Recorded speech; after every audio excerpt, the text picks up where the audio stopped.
ሰላም ሰላም ዩናይትዳውያን እንዴት ናችሁ? ቤተሰቦች ተገኝተናል። ዛሬም እንደተለመደው ለእናንተ ይመጥናሉ ያልናቸውን ዩናይትዳዊ ይዘት ያላቸውን ዜናዎች ልናደርሳችሁ ነው የተገኘ ነው። ማንቸስተር ዩናይትድ በገቢ እንዲሁ ትላንት መምራቱ ተገለጸ። የፕሪሚየር ሊጉ መሪ አይደለም፣ ግን ክለቡ አሁንም ቢሆን ከሜዳ ውጭ ከፍተኛ ገንዘብ በማግኘት አርሰናል እና ሊቨርፑልን የመሳሰሉ ክለቦች ቀድሞ ተቀምጧል። አንድ አድማጭ ስለ ሲቲ ክስና እንደዚሁ ስለሚያስከትለው ነገርን ብልሃል ዛሬ እነግራችኋለሁ። ቤተሰቦች በኮሜንት ላይ ይህን ጥያቄ ያነሳ ቤተሰባችን ምላሽ የምታገኝ ነው የሚሆነው። ጉዳዩን ከዩናይትድ ጋር ልናያይዘውም እንዲሁ እንሞክራለን። የቤንጃሚን ሼሽኮ ከኤቨርተኑ ጨዋታ በፊት ወደ ዱባይ አምርቶ እንደነበር ስለመነገሩ እንዲሁም ዋይኒ ሩኒ ስለሱ የተናገረውን ምስክርነትና ስለ ሼሽኮ የአርሰናሉ ሌጀንድ ተጫዋች የሆነው ኢያን ብራይት ስለተናገረው መረጃ እንዲሁም ማድረሳችሁ ይሆናል። የአማካይ ዝውውርን በተመለከተ በካርሎስ ባሌባ ላይ አሁን ብራይተኖች ትልቅ መለሳለስ አሳይተዋል። የተጫዋቹ መሸጫ ዋጋ 70 ሚሊዮን ፓውንድ ሆኗል ተብሏል። የሚያስገርም ነው። በዝርዝር ትሰሙታላችሁ። ሳንድሮ ቶናሊ ወደ ማንቸስተር ዩናይትድ ወኪሉ እንዲያዛውረው የቻለውን በሙሉ እንዲያደርግ ትዕዛዝ ሰጥቶታል ተብሏል። በጣም የሚያስደስት ዜና ነው። በቶናሊ ዙሪያ የወጡ መረጃዎችን እንዲሁ የተለያዩ ዜናዎች ናቸው፣ አደርሳችኋለሁ። ካሳሜሮ ቅር ተሰኝቷል ተብሏል። በማን እና በምን ተሰኘ? ምላሽ ታገኛላችሁ።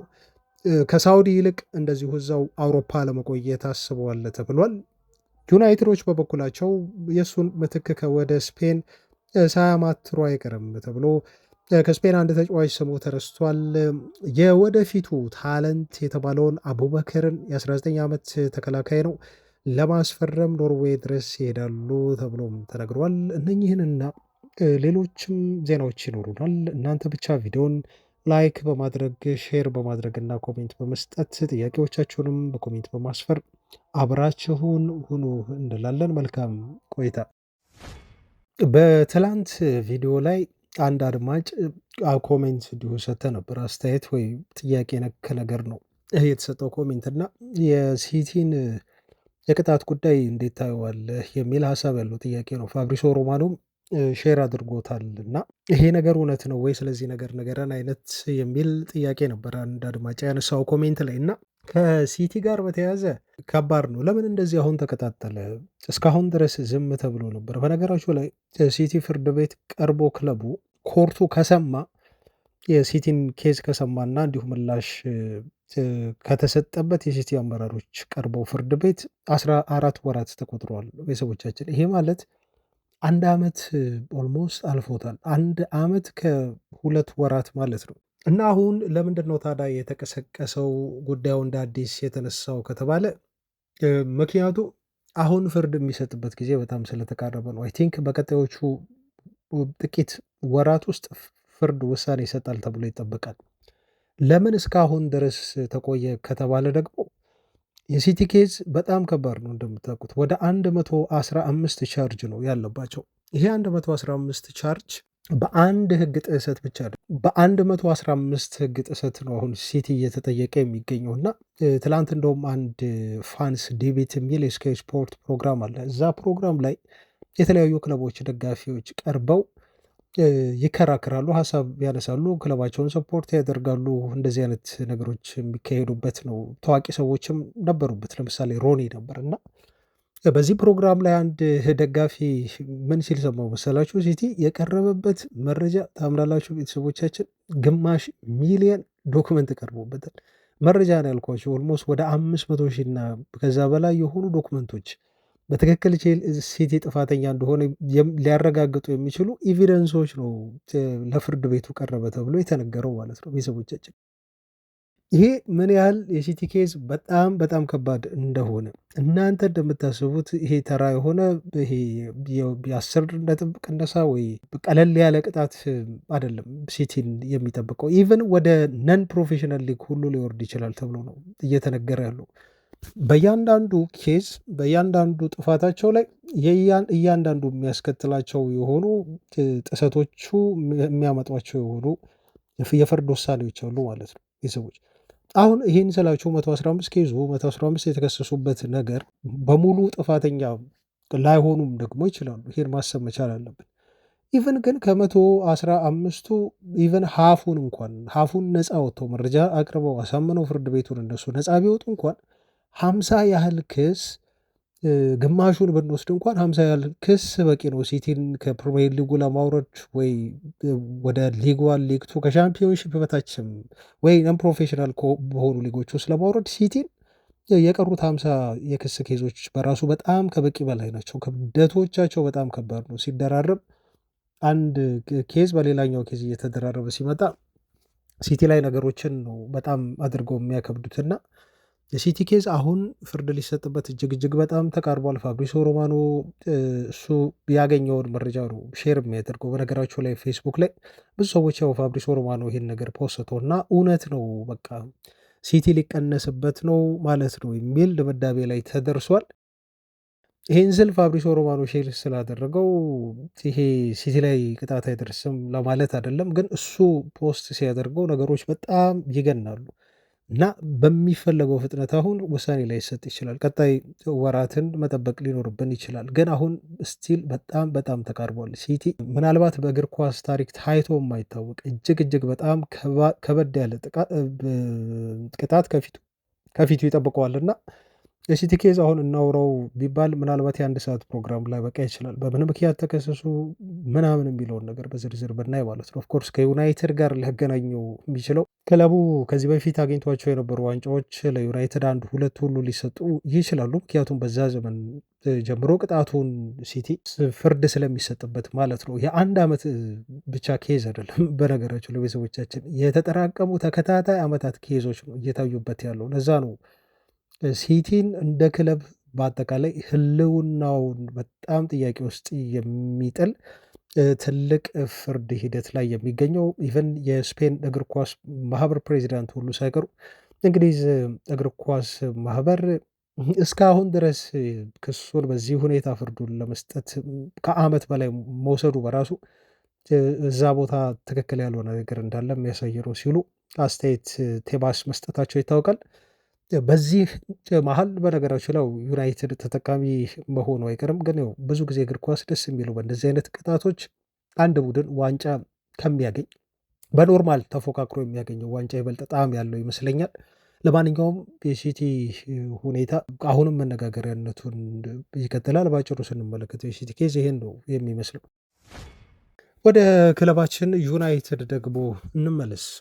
ቤተሰቦች የማንቸስተር ዩናይትድ ትላንት በወጣ ሪፖርት መሰረት በፕሪሚየር ሊጉ ካሉ ክለቦች በኮሜርሻል ሪቨኑ ቀዳሚ ሆኖ ተቀምጧል እና ወደ 172 ሚሊዮን ዩሮ ነው ክለቡ ከኮሜርሻል ሪቬኑ አገኘ የተባለው። ይሄ የተለያዩ መርቻንዳይዞችን ይጨምራል። ከቴሌቪዥን መብት ገቢ በሉት ክለቡ ቀዳሚ ሆኖ መቀመጡ ከአርሰናል ኢቨን መብለጡ በጣም የሚያስገርም ነው። አርሰናሎች 151 ሚሊዮን ዩሮ ነው ማግኘት የቻሉት ከተለያዩ ይሄ ኪት ይባላል ማሊያ የምንለው ማለት ነው። ኪት የሚባለው አይ ቲንክ ሙሉ ይሄ ቱታውን የሚለብሱትን ነገር ስካርፑንም በሙሉ ስለሚያጠቃልል ነው።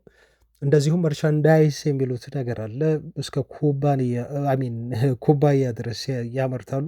ክለቦች ታውቃላችሁ በራሳቸው አርማ ኢቨን የተለያዩ የአልጋ ላይ ልብሶች ሁሉ ሲያመርቱ እንመለከታለን። ያመርታሉ ደግሞ ኦፍኮርስ በዚህ መልኩ አብዛኛውን እቃ እስከ እስክርቢቶ ሁሉ ሳይቀር ክለቦች እያመረቱ ለደጋፊዎች የሚሸጡበት ሁኔታ አለ። ይሄን ነው መርቻንዳይዝ የምንለው። ኪት የምንለው ደግሞ ከሚለበሰው ቁሳቁስ ስፖርታዊ ቁሳቁስ ጋር በተያዘ የሚቀርቡትን ነው ማለት ነው። እና በዚህ ዩናይትድ አሁን የሊጉ መሪ ነው። ይሄ ያስገርማል በጣም። በፕሪሚየር ሊጉ ዩናይትድ አሁንም ቢሆን በደጋፊዎች ምን ያህል እየተደገፈ ያለ ቡድን እንደሆነና ቲሙ ሜዳ ላይ ውጤቱ ባያምር እንኳን ዩናይትድ ግን በገቢ አሁንም ቢሆን ውጤቱ ማያምር ስል የከዚህ በፊቱን ማለት ነው። የዚህ ሲዘን አሁን ያለንበት ሁኔታ በጣም ጥሩ ነው። በገቢ ግን ዩናይትድን የሊጉ መሪ የሆነው አርሰናል ሁሉ እንደማይፎካከረው ትልቅ ማሳያ ነው ማለት ነው። እና ይሄ አንደኛው ነው። ሌላው ደግሞ ትላንት ስናወራ ዩናይትድ እንግዲህ ትርፋማ ሆነ 30 ምናምን ሚሊዮን ፓውንድ አተረፈ ብለን ስንል ይሄን የምንለው ዝም ብለን አይደለም። በጣም ትልቅ የሆነ ውጤት ነው። ኦፍኮርስ የዩናይትድን ዕዳ አውቃለሁ። ዕዳው ምናልባት ከ1 ቢሊየን ፓውንድ በላይ አልፎ ሊሆን ይችላል። በነገራችሁ ላይ ስለ ዕዳ ሲወራ የትኛውም ክለብ ያለ ዕዳ አይደለም ኦፕሬት የሚያደርገው የሚንቀሳቀሰው። በጣም ጥቂት ክለቦች ናቸው ከዕዳ ነፃ ሆነው እየሰሩ የሚገኙት። ምናልባት የዩናይትድ ዕዳ በዝቶ ሊሆን ይችላል። እንዴት ተደርጎም እንደሚፈታ አላውቅም። ምናልባት ክለቡ ሊሸጥ ገበያ ላይ ሲወጣ ትልቁ የሚያስቸግረው ነገር የክለቡ ዕዳም ነው የሚመስለኝ። ግን መብዛቱ እንደበዛ ሆኖ ሳለ ግን ዩናይትድ ግን አሁን ከምታምኑት በላይ በፕሮፊት የሚሄድ ክለብ ይሆናል ከየትኛውም የእንግሊዝ ፕሪሚየር ሊግ ክለብ። ምናልባት ኢቨን መላው አውሮፓ በዩናይትድ ደረጃ ቀጣይ ሲዝን ላይ በተለይ ወደ አውሮፓ ሻምፒዮንስ ሊግ ከተመለስን የምናስፈርማቸው ተጫዋቾች ቡድኑ በሚኖረው የፕሪሚየር ሊግ ፉክክር እና በአውሮፓ መድረክ ፉክክር ታግዞ ሜቢ በጣም ትልቁን ገቢ የሚያገኝ ቡድን ሊሆን ይችላል ከማድሪድ ቀጥሎ የሚል እኔ የግል ግምት አለኝ ሰዎች። እና ትላንት ሰምታችሁ ከሆነ ባለፉት 2 ዓመታት ቼልሲ የከሰረው ኪሳራ ይሄ ፕሪታክስ ሉዝ የሚባል ነገር አለ። እሱን የደረጃ ሰንጠረዥ ብታየው በጣም ነው የምትደነግጡት። ቼልሲዎች ፕሪታክስ ሉዝ በእንግሊዝ እግር ኳስ ያስመዘገቡት እጦት በታሪክ ታይቶ አይታወቅም።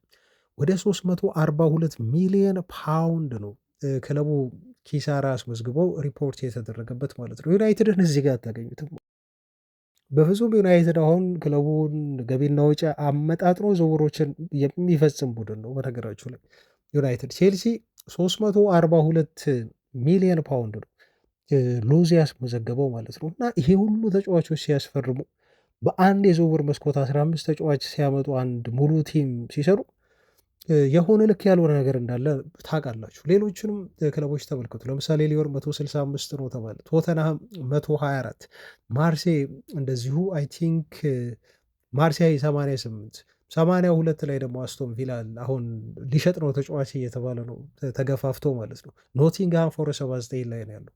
ማንቸስተር ሲቲ 79 ነው እሱም ኪሳራ የደረሰበት። ሌላኛው የቼልሲ ክለብ የሆነው ስትራስበርግ 69፣ አያክስ 44 እንዲሁም ጁቬንትስ 42 ማለት ነው። እነዚህ ሁሉ ክለቦች በትክክል ጤናማ ያልሆነ ፋይናንስ ያላቸው በሚያዘዋውሯቸው ተጫዋቾች ኢቨን በየክረምቱ የሚያመጧቸው ተጫዋቾች ሁሉ ስህተት የሆኑና ክለቦቻቸውን ለኪሳራ የሚዳርጉ ዝውውር እንቅስቃሴዎችን የሚያደርጉ ናቸው። ኢቨን ሲቲን ጨምሮ ዝውውሮችን ሲፈጽሙ ታውቃላችሁ እኮ ሲቲዎች የሆነ ትክክል ያልሆነ ነገር እንዳለ።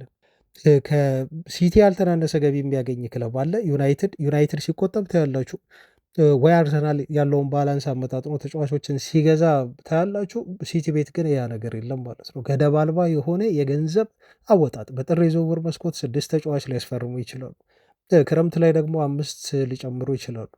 በእንደዚህ አይነት መልኩ ነው ክለባቸውን ኦፕሬት የሚያደርጉት። እንዲሁም ቼልሲ ማለት ነው። እነኚህ 2 ክለቦች ቀጣይ በነገራችሁ ላይ የኔን ግምት ነው ነገራችሁ እኔ ዩናይትድን የምወድበት እና ዩናይትድ ጤናማ የሆነ አካሄድ እየሄደ ነው እና ፍትሐዊ የሆነ የእግር ኳስ ክለብ ተወዳዳሪ ነው ብዬ የማምንበት አንዱ ምክንያት ይሄ ነው። ዩናይትድ እና አርሰናል በጣም ጤናማ የሆኑ ክለቦች ናቸው ከሲቲ እና ከቼልሲ አንጻር ስናያቸው ማለት ነው። ሊቨርፑልም ከፍትሐዊዎቹ ውስጥ መመደብ ይችላል።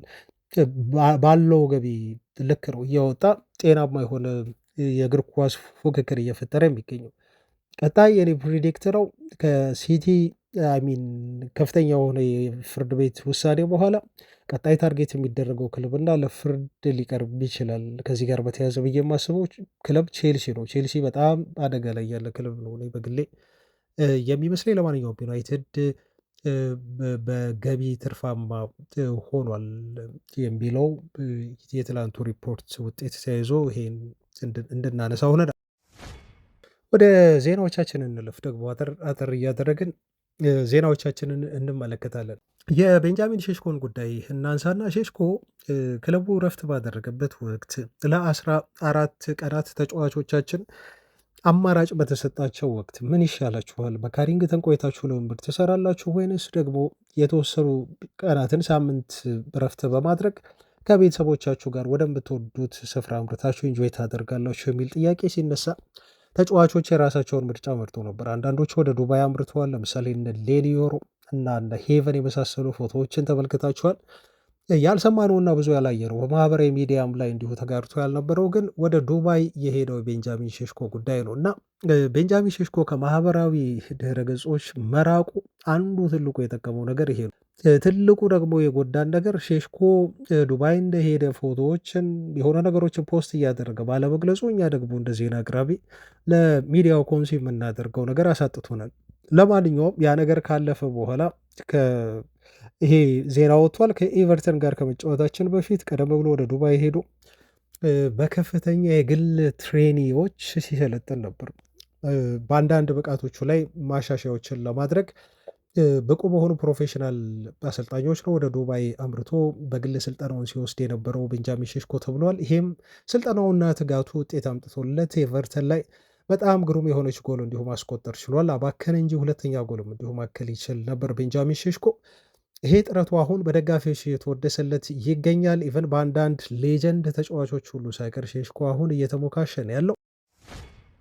ካሞካሹት መካከል ደግሞ እኔ በጣም የሚመቸኝና አሁንም እንደው ደግሜ ብናገረው በጣም ገለልተኛ ነው፣ ሚዛናዊ ነው ብዬ ወስዶ የቀድሞ ያርሰናል ሌጀንድ የሆነው ተጫዋች ያን ብራይት ስለ ሼሽኮ የሰጠው እንዲሁ አስተያየት ነው።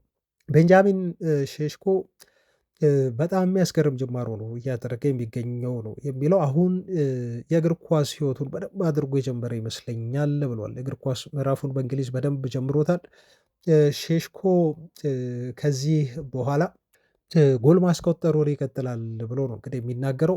ሱፐር ሰብ መሆኑን እንዲሁ አስመስክሯል ሲል ተጫዋቹን አድንቆታል። ከፉልሃም ጋር፣ ከዌስትሃም፣ ከኤቨርተን ጋር ያስቆጠራቸውን ጎል በማንሳት እና ኢቨን ያስቆጠረበትን መንገድ በማንሳት ነው ያን ራይት ይሄንን ተጫዋች በጣም አስገራሚ የሆነ አጥቂ ነው በሚል ኦቨርላፕ በሚባለው ፕሮግራም ላይ አድናቆቱን የሰጠው። ዋይኒ ሩኒ በበኩሉ ቤንጃሚን ሼሽኮን ወርክ ኢን ፕሮግረስ ብሎታል። በከፍታ ማማ ላይ እየመጣ ያለ ትልቅ አጥቂ፣ ትልቅ ተጫዋች ለመሆን በኦልድ ትራፎርድ እየመጣ ያለ መንገድ ላይ ያለ ተጫዋች ነው ሲል ነው ሼሽኮን በአንድ ቃል ግለጽ ተብሎ በዚህ መልኩ የገለጸው። እና እንደዚህ ያሉ አስተያየቶች እኔ በጣም ወዳቸው ናቸው። ተጫዋቾቻችንን ያበረታታሉ። እኔ ራይትን አንዳንድ ጊዜ እንደውም ከዩናይትድ ሌጀንድ ተጫዋቾች ሁሉ አስቀድመዋለሁ በአስተያየቱ፣ በሚዛናዊነቱ በጣም የሚመቸኝ የቀድሞ ተጫዋች ነው እና እንዲህ ሆነው ቢቀየሩ ደስ ይለኛል። ፖል ስኮልስ ሴን ላሜንስ ወደ ዩናይትድ እንደመጣ ምን እንዳለ ታስታውሳላችሁ? ቤተሰቦቻችን ላንሳላችሁ። አንድ ልጅ አለ ከቤልጅየም ሊግ ነው ይሄ ልጅ ያመጡት አለ። ስለ ሴን ላሜንስ ሲያወራ ነው ይሄ ልጅ 20 ሚሊዮን ዩሮ ነው ከፈሉበት የተባለው አለ ፖል ስኮልስ። እናም 20 ሚሊዮን ዩሮ መሆኑን ዋጋውን እንዲሁ ሳይ የሆነ ነገር በአይምሮ ውስጥ መጣ ነው የሚለው ፖል ስኮልስ። ይህም ክለቡ ለኢኮኖሚ ብሎ ለገንዘብ ቁጠባ ብሎ የፈጸመው ዝውውር እንደሆነ ነው የተረዳሁት ሴን ላሜንስን ማምጣታቸውን በዚህ ገንዘብ ስሰማ ይላል። እናም ላሜንስ ቶፕ የሆነ ግብ ጠባቂ እንዳልሆነ ገንዘቡን ብቻ አይቼ መናገር እችላለሁ፣ የመጣበትን የዝውውር ገንዘብ ብቻ አይቼ መናገር እችላለሁ ሲል ፖል ስኮልስ በወቅቱ ደመደመ ማለት ነው። እና እኔ በሆነ ዶናሩማ አሁን ለመልቀቅ ፔዥን በወቅቱ ተቃርቦ ነበር፣ ወደ ዩናይትድ ይመጣል የሚባል ወሬ ነበር እና እኔ የዩናይትድ አመራር በሆን ዶናሩማ ማርኬቱ ላይ ሆኖ በፍጹም ዶናሩማን ኢግኖር ላደርግና ሴን ላሜንስን ላስፈርም አልችልም በሚል ተናገረ። በቀጥታ ወደ ፓሪስ ነበረ ድራይቭ የማደርገው ነው የሚለው። ከዛ በኋላ የዶናሩማን እጅ ይዤ አምጥቼ ነው ለዩናይትድ እንዲፈርም የማደርገውና ተጫዋቹ የፈለገውን ደሞዝ የምሰጠው ከፍዬ ለዩናይትድ የማጫወተው ሲል ፖል ስኮልስ በወቅቱ ከሴን ላሜንስ ዝውውር በኋላ ይሄንን አስተያየት ሰጥቶ ነበር። እንዴት ተመለከታችሁት ቤተሰቦቻችን?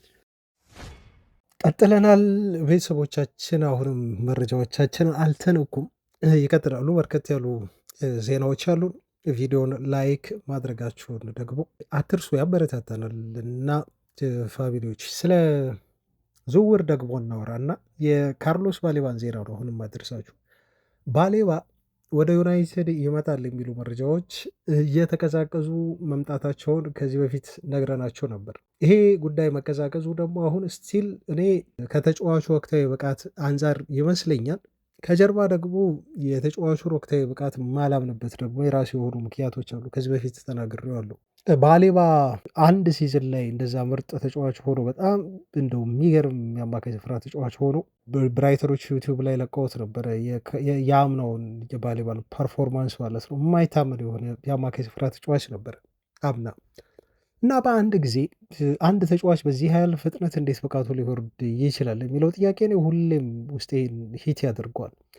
አሁን እንደ ዓላማ ካየነው ካርሎስ ባሌባ የራሱን ዓላማ አሳክቶ ሊሆን ይችላል እና ይሄም የመሆን እድል እንዳለው ነው እኔ በግሌ የማምነው። ልጁ ወደ ዩናይትድ ማምራት ፈልጎ ስለነበረ ዩናይትድ ደግሞ ለመደራደር ሲፈልግ እነሱ ወደ 115 120 ሚሊዮን ፓውንድ አካባቢ ዋጋ ጠየቁና ዩናይትድን አሸሹ። ልጁም ደነገጠ እና በዚህ ሁኔታ እንደማይለቁት አሁን ባሌባ በጣም እርግጠኛ ሆነ ማለት ነው። በዛ ሰዓት በወቅቱ ልጁ ጨርሷል። ወደ ዩናይትድ ለመምጣት ፍላጎቱ ልቡም ሁሉም ነገር ያለው ከዩናይትድ ጋር ነው እንደምታውቁትና ይሄ ነገር አላስደሰተውም። ስለዚህ እንደው አፍሪካዊ አይደል ለምሳሌ አሁን ሌላ በጣም እንግዲህ አፍሪካውያን ከራሳችን ህይወት ጋር ነው የምናያይዘው እግር ኳስን ማለት ሜቢ ሌሎቹ ፈረንጆች በጣም በሰለጠነው ዓለም የሚኖሩ ተጫዋቾች ይሄን ኬዝ ኖርማል ቀለል አድርገው አይተውት የክለቡም ኢንተረስት መጠበቅ አለበት ብለው በጣም ሊታገሉ ይችላሉ። በዚህ ሲዝንም አስደናቂ የሆነ ብቃት መልሰው ሊያሳዩን ይችላሉ። አፍሪካዊ ከሆንክ ግን አንዴ ከያዝክ ነው በቃ። ምክንያቱም ይሄ የህይወት ጉዳይ ነው። አንዴ ነው እድል ልታገኝ የምትችለው። ባሌባ ብዙ እንግዲህ የሚያገኘውን ደግሞ በሳምንት አሁን ከተሻሻለ አላቅም 12,000 ፓውንድ ነው የሚያገኘው በብራይተን ቤት እና ይሄ ዩናይትድ እድል ማምለጥ ማለት በህይወት ዘመኑ አንድ የሚያገኘው እድል ነው ልጁ። ይሄ ነገር እንዳያመልጠው ስለፈለገ ልጁ አሁን ከልቡ እንዳልሆነ ብራይተን ቤት እንቅስቃሴው ከልቡ እንዳልሆነ ኢቨን እስከ 20 ምናምን ደቂቃ ተጫውቶ እስከ መቀየር ድረስ እና የክለቡ አመራሮች እንደው በይፋ ባያምኑትም ከዩናይትድ ጋር ስሙ መያያዙ ልጁን ቶርች እንዳደረገው በደንብ አድርገው ያውቃሉ። እና ባሌባ አሁን የመሸጫ ዋጋው በዩናይትድ በኩል ያለው ዜና አሁን የወጣው ማለት ነው። ቲምቶክ ነው ይሄን ዜና ይዞ ወጣው። በብራይተን በኩል ሲጠየቅ የነበረው 115 ሚሊዮን ፓውንድ አሁን ተቀንሶ ኦልሞስት በቃ በግማሽ በሉት። ልጁን ማስፈረም የሚፈልጉ ከሆነ ዩናይትዶች 75 ሚሊዮን ፓውንድ በቂ ነው ብለው አሁን ዩናይትዶች አምነዋል። ብራይተኖች በዚህ ገንዘብ ሊሸጡት ልጁን ዝግጁ ናቸው። ዩናይትድ ተጫዋቹን ለማስፈረም ወስኖ የሚመጣ ከሆነ ያውም 75 ሚሊዮን ፓውንድ ወይ 70 ሚሊዮን ፓውንድ ተብሎ እየተነገረ ያለው ኦቨርኦል ፓኬጅ ነው ቤተሰቦቻችን፣ ኢቨን ቦነሱን ጨምሮ ማለት ነው። ይሄ ማለት ለተጫዋቹ ዝውውር ሜቢ መነሻ ገንዘቡ 50 ሚሊዮን ፓውንድ ሊሆን ይችላል። እስከ ቦነሱ ደግሞ 70 ሚሊዮን ፓውንድ። ይሄ ከፍተኛ የዋጋ መቀነስ አሳይተዋል ማለት ነው። እሱም እድሜ ለባሌባ የዘንድሮ ብቃት ይሁንና ይሄ ነገር ልክ ነው። ልጁ በዚህ ደረጃ ከአቅም በታች መጫወቱ አግባብ ነው ወይ የሚለው ሌላ ጥያቄ ሆኖ ሳለ ግን የተጫዋቹ የመሸጫ ዋጋ አሁን 70 ሚሊዮን ፓውንድ ሆኗል። ብራይተኖች ልጁን ክረምት ላይ በዚህ ገንዘብ ዩናይትድ የሚመጣ ከሆነ ሊሸጡላቸው ዝግጁ ናቸው ነው ቲምቶክ ያለ። ወደ ኖርዌይ ዩናይትዶች የሚፈልጉትን አንድ ተጫዋች የተመለከተ ዜና ላድረሳችሁ። ለኖርዌይ ነው የሚጫወተው። የትሮምስ የሚባል ክለብ አለ ኖርዌይ ውስጥ። ለትሮምስ የተጫወተ የሚገኘውን የተከላካይ መስመር ተጫዋች ነው እንግዲህ ለማስፈረም ዩናይትዶች ይፈልጉታል ተብሎ የተነገረው። 19 ዓመቱ ነው። ከዚሁ ከአፍሪካ ጋምቢያ የተገኘ የሴንተር ባክ ተጫዋች ነው። አቡበከር ሴዲ ተብሎ ነው የሚጠራው። አግሬሲቭሊ ነው ዩናይትዶች ልጅ ማስፈረም የፈለጉት። ተራ የሆነ ሩመር ወይ ተራ የሆነ ፍላጎት አይደለም። ጠንካራ የሆነ ውሳኔ ይወስናሉ በቀጣዮቹ ወራት ተብሎም እየተጠበቀ ነው ያለው። ልጁ ቁመቱ ረጅም ከመሆኑ የተነሳ ዱወልስ ላይ በጣም ስኬታማ ነው የተባለው። ጥሩ የሆነ ዱወልስ አቢሊቲ ያለው የአየር ላይ ኳሶችን በአግባቡ መከላከል ይችላል ነው የተባለው። እንዲሁም ለጋምቢያ ብሔራዊ ቡድን ገና በ19 ዓመት ዕድሜው መጫወት የቻለ አንድ ጨዋታ ማድረግ የቻለ ልጅ ነው። እስከ 2029 ነው ኮንትራት ያለው ትሮምስ። ይሄ ተጫዋች ታዲያ አጠቃላይ ዋጋው ደግሞ ዩናይትዶች ከያዙት ሞዴል ታለንቶችን ከመላው አውሮፓ አድነው በ1 ሚሊዮን እስከ 5 ሚሊዮን ዩሮ በሚደርስ ዋጋ የማስፈረም እቅዳቸው ውስጥ ያለ በዚህ ፓኬጅ ውስጥ ያለ ተጫዋች ነው። ከ5 ሚሊዮን ዩሮ በላይ ዩናይትድን አያስወጣም ተብሎ የተገለጸለት ተከላካይ ነው። ከእንግሊዝ ቼልሲ ፈልጓል። ከሆላንድ ፒኤስቪ እና አያክስ ተጫዋቹ ላይ ፍላጎት ያሳዩ ክለቦች ናቸው። ዩናይትድ ግን ከነኚህ ክለቦች በተሻለ ልጁን የማስፈረም አድቫንቴጅ ይዟል፣ ቀድሟል ተብሎ ነው የተገለጸው። ምንም እንኳን በይፋ እስካሁን ድረስ ለትሮምስ ጥያቄ ባያቀርበውም ግን ፉክክሩን እየመሩት እንደሆነ ተገልጿል። ቀጣይ ክረምት ላይ ተጫዋቹን ለማስፈረም በሚያደርጉት እንቅስቃሴ ላይ በቀጣይ ወር ወደ ኖርዌይ ልዑክ ቡድን ይልካሉ ዩናይትዶች። እናም ተጫዋቹን ለማስማማት ቀደም ብለው ጥረት ያደርጋሉ ተብሎ ነው ከዚህ ተከላካይ ጋር ስማቸው እየተነሳ የሚገኘው። ወደ አማካይ ዝውውር ዜናዎቻችን እንመለስ። የማንቸስተር ዩናይትድ እና የቶናሌ ጉዳይ አሁንም መነሳቱን ቀጥሏል። እንደው ቀን በቀን ነው ያው ከዩናይትድ ጋር አንድ ተጫዋች ስሙ ሲነሳ አዳዲስ ነገር ትሰማላችሁ ስለዚህ ጉዳይ እና አይ ቲንክ የጋዜጦችም ትኩረት ዩናይትድ ስለሚሰጠው ብዙ ክሊክ ስለሚያገኙ ገብተው ስለማያውላቸው ይመስለኛል በጣም ብዙ ይወራበታል።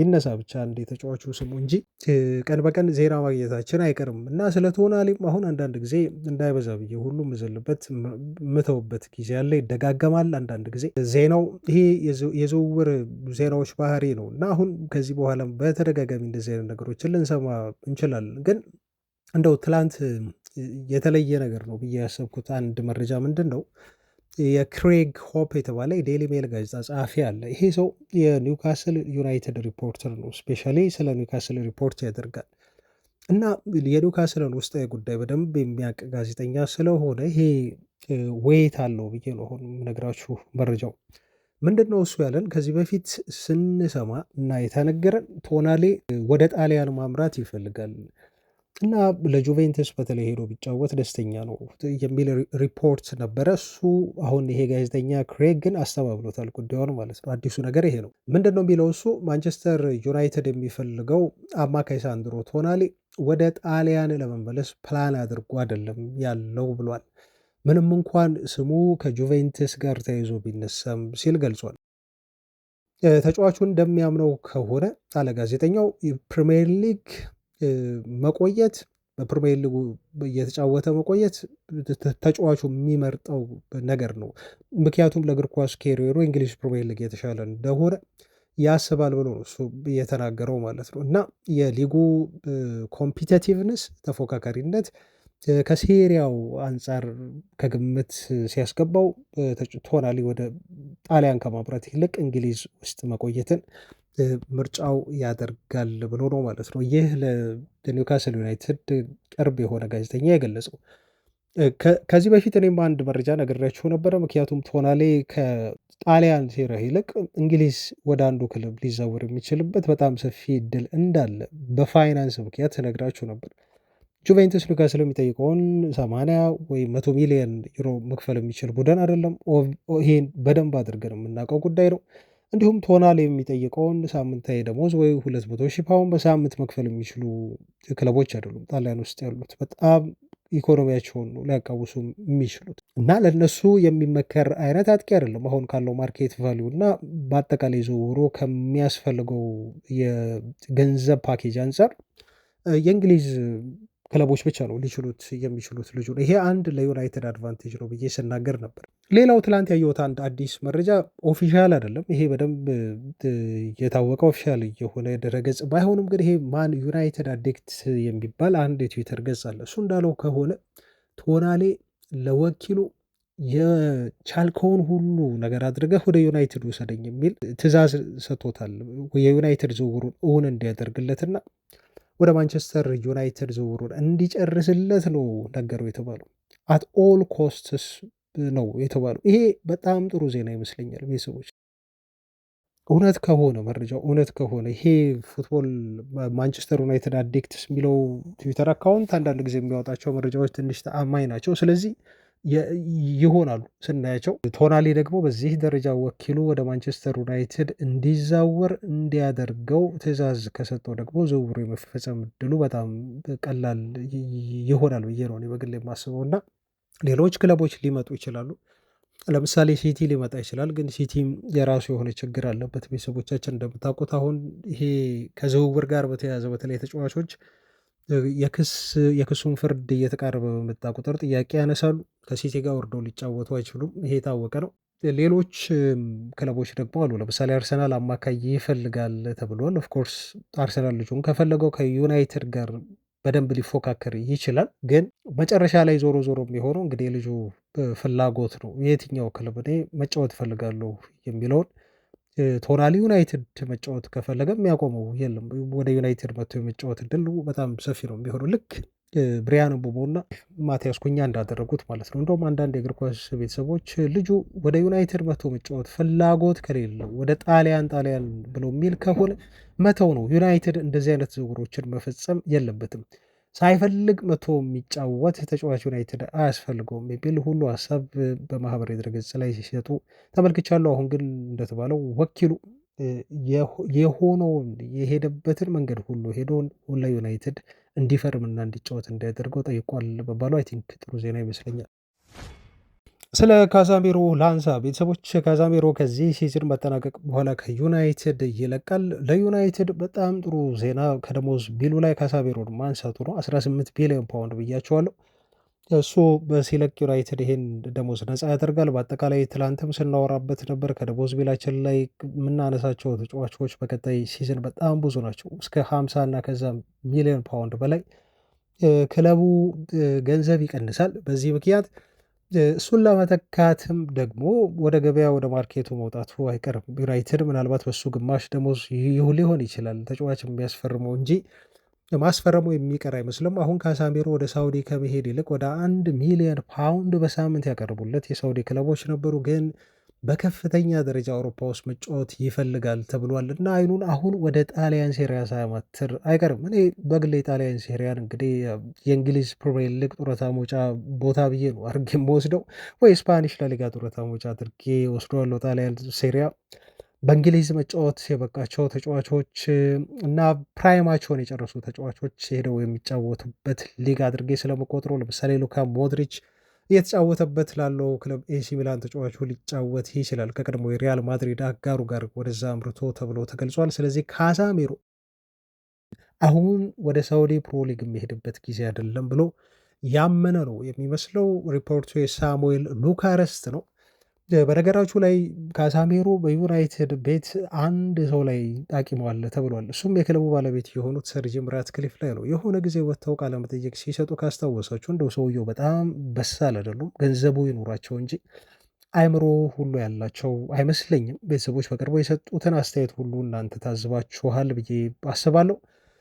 ካዛሜሮን የመሳሰሉ ብለው ክለቡ ባለፉት ዓመታት ከፈጸማቸው በጣም መጥፎና እንደው የተበላሹ ግዢዎች ውስጥ የክለቡን ፋይናንስ እና ጤና እንዲሁ የጎዱ ብለው ምሳሌ የሰጡትን ካዛሜሮን ነበር ትዝ ካላችሁ በወቅቱ እና ይሄ ነገር ከካዛሜሮ ልብ ውስጥ አእምሮ ውስጥ አልወጣም ነው የተባለው። ሰር ጂም ራትክሊፍ በዛ መልኩ አስተያየት መስጠታቸው ካዛሜሮን ስም ፓርቲኩላርሊ ጠቅሰው እንደ ምሳሌ በመጥፎ ጎኑ ማንሳታቸው ተጫዋቹ ዲስሪስፔክት እንዲሰማው ሆኗል በክለቡ ባለቤት ተብሎ ነው የተነገረው። ግን እኔ በጣም ያደነኩትና እንደው ፕሮፌሽናል መሆኑን የሰዎች አስተያየት ሊጨምር ፕሮፌሽናል መሆኑን ካዛሜሮን አፕሪሼት እንዳደርገው የሆንኩት ልጁ ግን በእልህ ያለውን ነገር ሳይሰስት ለዩናይትድ ያለውን ሁሉ ነገር መስጠቱና ደጋፊዎች ያንን ፍቅር መልሰው መስጠታቸው ስቲል ተጫዋቹ ካዛሜሮ ለዩናይትድ ባለው ዲዲኬሽን እና ባለው የስራ ትጋት በጣም ነው የማደንቀው። ኢቨን የቡድን አጋሮቹ ሁሉ ሳይቀር እንደሱ ፕሮፌሽናል ተጫዋች መሆን አለብን ብለው እንደ አርአያ የሚያዩት አይነት በጣም በሳል የሆነ ተጫዋች ነው እና በዚህ ልክ ዲስሪስፔክት ተደርጎ ያኔ እንደ ሰው ስናስበው በጣም ሊሰማው ይችላል እኮ። እንዲህ ፊል አደረገ ማለት ደግሞ ሜዳ ላይ ያለውን ነገር ላይሰጥ ሊለቅም መጥፎ ሊንቀሳቀስ ይችላል። አያችሁ፣ እሱ ግን በተቃራኒው ተጠቀመበት እና ያለውን ቂም በሆዱ ይዞ ዲስሪስፔክቱንም እንደዚሁ አፍኖ ይዞ ግን ለዩናይትድ ያለውን ሁሉ ነገር ሜዳ ላይ እንዲሁ ሲሰጥ እና የደጋፊውን ልብ ሲገዛ የምታዩት በጣም አስደናቂ ፕሮፌሽናል ተጫዋች ነው ካዛሜሮ። ከካዛሜሮ መልቀቅ ጋር በተያዘ ዜናውን እንዲሁ ካደረስናችሁ አይቀር ደግሞ ማን ሊተካው ይችላል ለሚለው አዲስ ስም ስላገኘን እሱን ስም እንገራችሁ። ፉት ሜርካቶ ነው ይህን ዜና ይዞ የወጣው።